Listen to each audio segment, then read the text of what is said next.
नमस्कार, आप देख रहे हैं स्वदेश आर। मैं हूं आपके साथ प्रशांत पांडे और बुलेटिन की शुरुआत आर्थिक मोर्चे से आई गुड न्यूज की।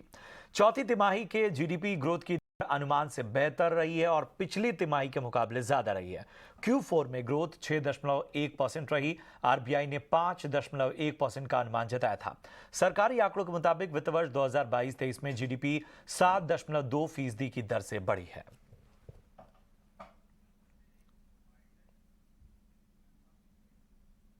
Economic growth in real terms, in constant prices that is, was 7.2% compared to expectations of around 7%. This shows that the economy retained good momentum heading into the current financial year. In fact, we could even stick our neck out and say that when the first revised estimate for the financial year ending March 23 are released next year in February, we will be able to see even a further upward revision to these numbers, because as we pointed out last time when we spoke on the GDP data, the second and the third quarter numbers of the financial year ending March 23 were artificially depressed due to the base effect coming from the upward revisions to data starting from 2019-20. और भारत के मुख्य आर्थिक सलाहकार we अनंत नागेश्वरन को आपने सुना और अब हमारे साथ हमारे सहयोगी प्रकाश प्रियदर्शी जुड़ चुके हैं। प्रकाश, एक तरफ जीडीपी के आंकड़े, दूसरी तरफ फिस्कल डेफिसिट में भी आई कमी, एक बेहतर संकेत भारतीय अर्थव्यवस्था के लिहाज से। जी हाँ, बिल्कुल सभी अनुमानों से ऊपर और सभी अनुमानों को धत्ता बताते हुए जो आंकड़े दर्ज किए गए हैं Q4 के लिए और ओवरऑल FY23 के लिए, अगर आज जीडीपी ग्रोथ की बात करें तो ये बेहतरीन संकेत है भारतीय अर्थव्यवस्था के लिहाज से। Q4 में जीडीपी ग्रोथ 6.1%, ओवरऑल अगर आप FY23 के लिए देखें 7.2%, जो कि एक काफी नंबर है और सभी अनुमानों से ऊपर है, जो कि बेहतरीन संकेत है। हालांकि इस बात के संकेत कुछ दिन पहले आरबीआई गवर्नर ने एक कार्यक्रम में दिया था और उन्होंने ये कहा था कि अगर जीडीपी ग्रोथ वित्त वर्ष 2023 में 7% या उससे ज्यादा हो जाए तो हैरान होने की जरूरत नहीं है, क्योंकि जो रिकवरी भारतीय अर्थव्यवस्था में लौटी है उसकी वजह से भारत जो है तेजी से भारतीय अर्थव्यवस्था की रफ्तार जो है तेजी से आगे बढ़ेगी और इसमें किसी को हैरानी नहीं होनी चाहिए। और अब वो सही साबित होता हुआ दिख रहा है जब आज सरकार ने जीडीपी ग्रोथ के आंकड़े जारी किए हैं। इन्फ्लेशन का जहां तक सवाल है वो कंट्रोल में है और उम्मीद ये की जा रही है कि आने वाले दिनों में इन्फ्लेशन कंट्रोल में रहेगी और वित्त वर्ष 2024 में भी इन्फ्लेशन पर कंट्रोल करने की उम्मीद सरकार कर रही है। अब से कुछ देर पहले हमने डीए सेक्रेटरी से एक्सक्लूसिवली बात की और उनसे पूछा कि ये इन नंबर्स पे सरकार का क्या कहना है। उन्होंने कहा कि एक्सपेक्टेड लाइन पे है और खासकर इस बात को ध्यान में रखते हुए कि कई ऐसे मोर्चे रहे हैं जहां पर अच्छे संकेत देखने को मिले हैं और हमें इस बात की उम्मीद थी कि जीडीपी ग्रोथ जो है उसमें काफी मजबूती देखने को मिलेगी। डीए सेक्रेटरी ने इट नाउ स्वदेश एक्सक्लूसिव बातचीत में यह भी कहा कि हालांकि चुनौतियां अभी भी भारतीय अर्थव्यवस्था के लिए कम नहीं हुई है और ज्यादातर जो चैलेंजेस हैं वो एक्सटर्नल सेक्टर से आ रहे हैं। हमें चौकन्ना रहने की जरूरत है, लेकिन जो जीडीपी ग्रोथ हमने हासिल किए हैं मेजर इकोनॉमीज की अगर आप बात करें तो उसमें सबसे ज्यादा है। जहां तक इन्फ्लेशन का सवाल है, इस पर डीए सेक्रेटरी ने कहा कि ये सच है कि इन्फ्लेशन में कमी आई है, उस पर हमने कंट्रोल करने में सफलता हासिल की है, लेकिन अभी भी हमें ज्यादा आश्वस्त होने की जरूरत नहीं है क्योंकि ये काफी इवॉल्विंग मसला है, लिहाजा हमें कंट्रोल रखने की जरूरत है और हर वक्त चौकन्ना रहने की जरूरत है। कुल मिलाकर देखें तो अच्छे संकेत है भारतीय अर्थव्यवस्था के लिए। पिछले 2 तिमाही के बाद मैन्युफैक्चरिंग सेक्टर में ग्रोथ की रफ्तार दिख रही है। तमाम ऐसे सेक्टर्स हैं, सर्विस सेक्टर में अच्छी ग्रोथ देखने को मिली है। कुल मिलाकर अगर आप देखें तो दुनिया में जब उथल पुथल की स्थिति मची हुई है, यूक्रेन में जो वॉर है अभी भी खत्म नहीं हुआ है, उसके बावजूद भी भारतीय अर्थव्यवस्था की रफ्तार में तेजी आई है। और अगर आप मेजर इकोनॉमीज की बात करें तो fastest growing economy Indian economy बनती हुई दिख रही है। तो अच्छे संकेत हैं इंडियन इकोनॉमी के लिहाज से। बिल्कुल अच्छे संकेत हैं और थोड़ी बहुत जो चुनौतियां हैं उन पर भी लगातार काम हो रहा है। बहुत बहुत शुक्रिया करेंगे प्रकाश आपका इस अहम जानकारी के लिए। अगली खबर की ओर चलिए बढ़ते हैं। म्यूचुअल फंड इंडस्ट्री का AUM 40 लाख करोड़ के पार पहुंच चुका है और अब लक्ष्य 100 लाख करोड़ का है। इस अभियान को हासिल करने के लिए mutual fund industry banking sector के जनधन अभियान की तर्ज पर खाता खोलो अभियान चलाने वाली है। ज्यादा जानकारी देने के लिए हमारे साथ जुड़ चुके हैं हमारे सहयोगी अनुराग शाह। अनुराग, बताएं आखिर क्या तैयारी है? बैंकिंग सेक्टर की जनधन योजना, जिसके अंतर्गत करोड़ों लोगों के खाते खोले गए, बैंक खाते खोले गए, उसी तर्ज पर म्यूचुअल फंड इंडस्ट्री जो है नया अभियान शुरू करने वाली है, जिसका नाम होगा खाता खोलो अभियान। और इसका मकसद ये है कि म्यूचुअल फंड के अंदर नए निवेशकों को जोड़ना। अभी जो म्यूचुअल फंड इंडस्ट्री में करीब 3 करोड़ 70 लाख निवेशक है, उसकी संख्या को बढ़ा के 10 करोड़ तक ले जाने के लिए म्यूचुअल फंड इंडस्ट्री जो है खाता खोलो अभियान की शुरुआत करने वाली है। इसके अंदर जो फिक्स इनकम जो प्रोडक्ट होते हैं म्यूचुअल फंड के, उस पर ज़्यादा जोर दिया जाएगा, उसको जो है प्रचलित किया जाएगा पसंदीदा प्रोडक्ट के तौर पे। अभी जो म्यूचुअल फंड इंडस्ट्री का AUM है, एसेट अंडर मैनेजमेंट, वो 41 लाख करोड़ है, उससे बढ़ाकर 100 लाख करोड़ तक ले जाने का लक्ष्य जो है वो म्यूचुअल फंड इंडस्ट्री के द्वारा रखा गया है। तो ये नई पहल होगी म्यूचुअल फंड इंडस्ट्री की। जिस तरह से एक म्यूचुअल फंड सही एक कैंपेन चलाया था जिसमें बड़ी संख्या में निवेशकों को जोड़ा गया था म्यूचुअल फंड इंडस्ट्री के से, तो अब जो है नेक्स्ट स्टेप जो म्यूचुअल फंड इंडस्ट्री लेने जा रही है वो खाता खोलो अभियान के तहत, जहाँ पर महिलाओं को भी म्यूचुअल फंड इंडस्ट्री में जोड़ने का मकसद रहेगा बड़ी संख्या में, और जिसका लक्ष्य है म्यूचुअल फंड निवेशकों की संख्या को बढ़ाकर 10 करोड़ तक ले जाने का, जिसके लिए खाता खोलो अभियान म्यूचुअल फंड इंडस्ट्री शुरू करने वाली है। शुक्रिया करेंगे अनुराग आपका इस अहम जानकारी के लिए। भारत में दुनिया का सबसे बड़ा अन्न भंडार बनेगा। केंद्रीय मंत्रिमंडल ने सहकारी क्षेत्र में अनाज भंडारण क्षमता बढ़ाने के लिए 1 लाख करोड़ रुपए की योजना को मंजूरी दी है। इस योजना के तहत देश के हर ब्लॉक में 2000 टन क्षमता का एक गोदाम बनाया जाएगा। इसके लिए एक इंटर मिनिस्ट्रियल कमेटी का गठन किया जाएगा। ज्यादा जानकारी दे रहे हैं प्रकाश प्रियदर्शी। देखिए, अगर इसको सही तरीके से लागू किया जाता है तो जाहिर तौर पे किसानों को की जो चुनौती रही है हमेशा से कि उनके पास पैदावार क्षमता तो है लेकिन भंडारण क्षमता नहीं है, और प्राइवेट लेवल पे जहाँ पे भंडारण की फैसिलिटी किसी गांव में, किसी ग्राम पंचायत में अवेलेबल भी है, वहाँ पर स्टोरेज कॉस्ट इतना ज़्यादा है कि किसान जितने वक्त में जब अपने अनाज को निकालने जाते हैं और उस वक्त अगर कीमतें उतनी नहीं बढ़ी होती हैं तो कई बार जो भंडारण कॉस्ट होता है, स्टोरेज कॉस्ट होता है, वो अनाज की कीमत से भी ज़्यादा हो जाता है। तो इस तरह की स्थितियों का सामना किसानों को करना पड़ता है। अब आज कैबिनेट ने जो मंजूरी दी है उसके हिसाब से 700 लाख टन अनाज के भंडारण की क्षमता तैयार की जाएगी अगले 5 सालों में, और सरकार इस प्रोजेक्ट पर करीब 1 लाख करोड़ रुपए खर्च करेगी। मकसद ये है कि किसानों को पर्याप्त स्टोरेज फैसिलिटी उपलब्ध कराई जाए। योजना के हिसाब से हर विलेज में टारगेट ये है कि 2000 टन स्टोरेज कैपेसिटी उपलब्ध कराई जाए, मतलब ग्रासरूट लेवल तक इस भंडारण क्षमता का फायदा किसानों को मिले। एक और फैसिलिटी उसमें ये दी जाएगी कि किसान अगर चाहें तो जितना भंडारण वो अनाज का कर रहे हैं उसके कुल वैल्यू का 70% वो तुरंत कर्ज भी ले सकते हैं। इसका मतलब ये है कि अगर उन्होंने किसी से पैसा उधार लिया है तो वो 70% कर्ज लेकर उसको चुका सकते हैं, और जब कीमतें बढ़ें उस वक्त फिर वो उसको निकाल कर और बाजार में बेच सकते हैं। ये फैसिलिटी दी जाएगी। इससे एक तरफ जहां किसानों को फायदा होने जा रहा है, वहीं दूसरी तरफ उन्हें भारी आर्थिक बोझ के तले दबना भी नहीं पड़ेगा। सहकारिता मंत्रालय के तहत इस पूरी योजना को अंजाम दी जाएगी। इंटर मिनिस्ट्रियल कमेटी बनेगी। कमेटी अपने हिसाब से नियम तैयार करेगी जो कि आवश्यक होगी, और मौजूदा एक्ट में अगर किसी तरह के बदलाव की ज़रूरत है उसकी भी सिफारिशें करेगी। इस वक्त जो कॉस्ट है, स्टोरेज कॉस्ट, जो कि प्राइवेट एंटिटीज़ तय करती हैं अलग अलग जगहों पे जहां पे फैसिलिटी अवेलेबल है, लेकिन इस सुविधा के बाद सहकारिता के अंदर आने के बाद किसानों का जो ग्रुप है वो खुद ही इसकी कीमतें तय करेगी स्टोरेज की। तो जाहिर तौर पर यहाँ भी किसानों को फायदा होने जा रहा है, क्योंकि उनको कम स्टोरेज कॉस्ट जो है वो देना पड़ेगा। बढ़ते हैं आगे। स्पाइस जेट अपनी विस्तार योजना के साथ आगे बढ़ रही है। एयरलाइंस ने 2 एयरक्राफ्ट लीज पर लिए हैं। एक्सक्लूसिव डिटेल्स दे रहे हैं हमारे सहयोगी सुमित चतुर्वेदी। स्पाइस जेट जो कि एक लो कॉस्ट एयरलाइन है, इसने 2 एयरक्राफ्ट वेट लीज पर लिए हैं लीजेंड एयरलाइन से। वेट लीज का मतलब होता है कि इसमें पायलट भी होंगे, इसमें क्रू मेंबर्स भी होंगे, सब होंगे। मकसद है इसका हज की फ़्लाइट उड़ाना। हज की फ़्लाइट हालांकि इस 37 फ़्लाइट पिछले साल भी उड़ाई गई थी, ये फ़्लाइट होंगी इस साल भी 37 से ज़्यादा हो सकती हैं। जो एयरक्राफ्ट है A340, इनकी सीटिंग कैपेसिटी 400 लगभग 400 फ्लायर की है और ये हज की फ़्लाइट भारत से सऊदी अरेबिया जाएंगी। इसका दो तरह से मकसद होता है कि एक तो मुनाफा अच्छा हो जाता है, दूसरा इमेज भी अच्छी बिल्डिंग हो जाती है। तो स्पाइस जेट को इस तरह से मुनाफा मिलेगा। एविएशन रेगुलेटर DGCA ने फिलहाल स्पाइस जेट को इसकी अनुमति दे दी है और कंपनी जल्दी इन उड़ानों को शुरू करेगी। और मई में ऑटो बिक्री के आंकड़े कैसे रहेंगे, अनुमान बता रही हैं सृष्टि शर्मा।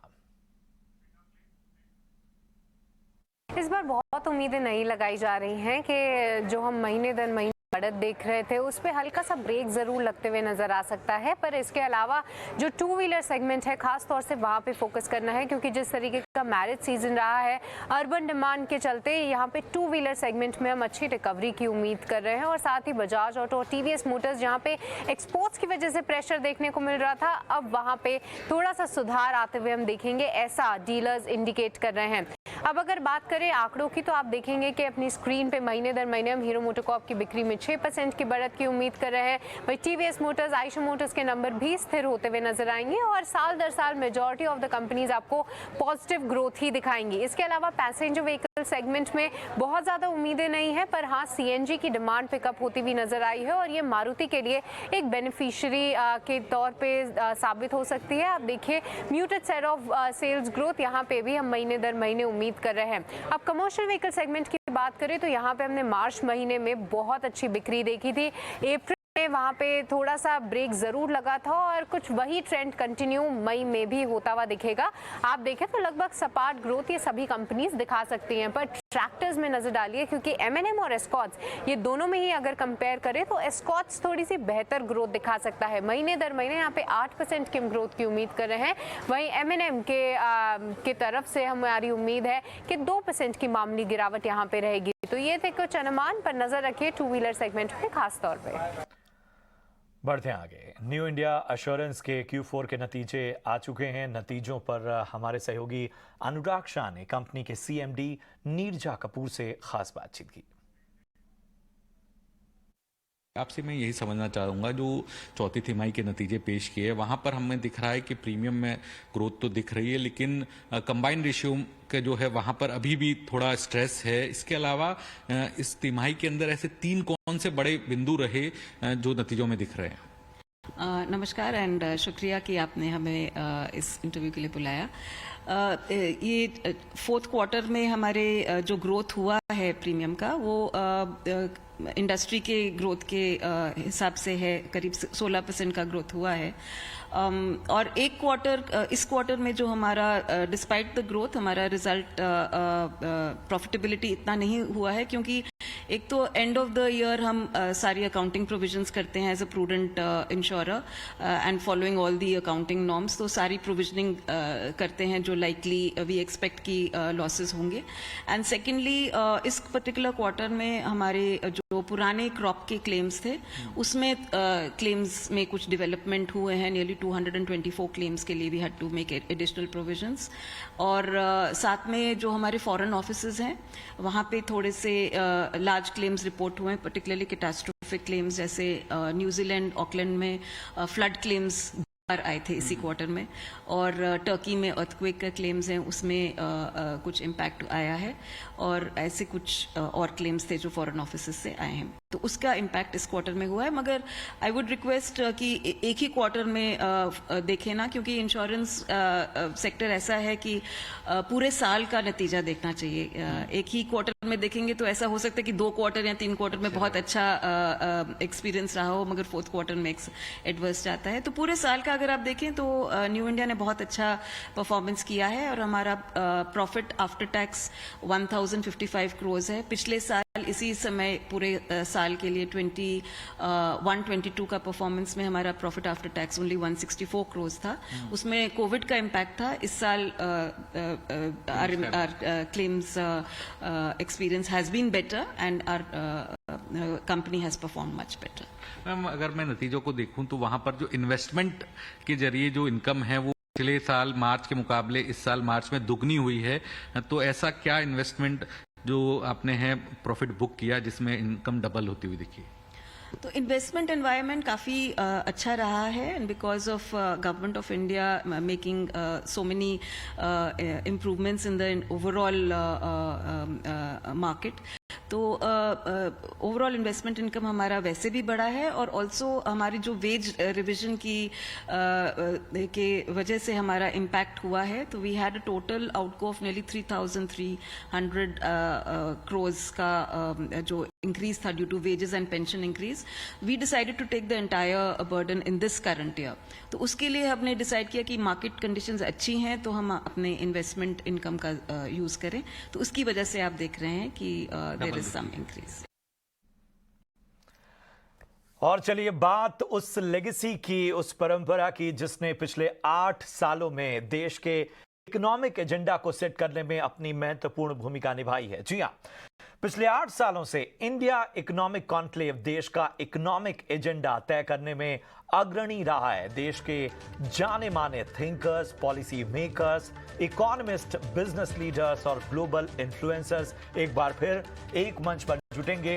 होगी चर्चा उस रोड मैप की जिस पर चलकर देश समझेगा ट्रांसफॉर्मेशन की राह आखिर कैसी होनी चाहिए। दिग्गज होंगे, बड़ा पैनल होगा। जुड़िए इंडिया इकोनॉमिक कॉन्क्लेव में 1 और 2 जून को नई दिल्ली में।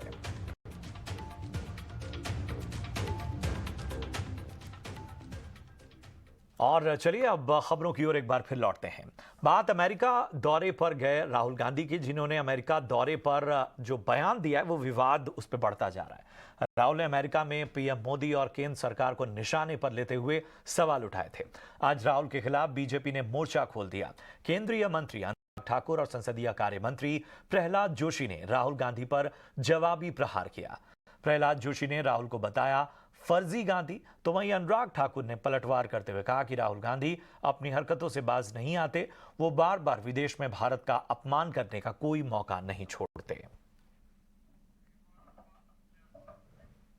राहुल गांधी जी की हर विदेश यात्रा भारत का अपमान करने में कहीं पीछे नहीं रहती और इस बार की प्रायोजित ये विदेश यात्रा भी उसी दिशा में है जहां वो अपमान तो प्रधानमंत्री मोदी जी का करना चाहते हैं, लेकिन अंत में देश का अपमान करने से नहीं हटते। पूर्व में भी आप देखें, वो भारत को एक राष्ट्र ही नहीं मानते, वो तो राज्यों का संघ कहते हैं और भारत के बढ़ते कदमों पर भी प्रश्न चिन्ह खड़ा करते हैं।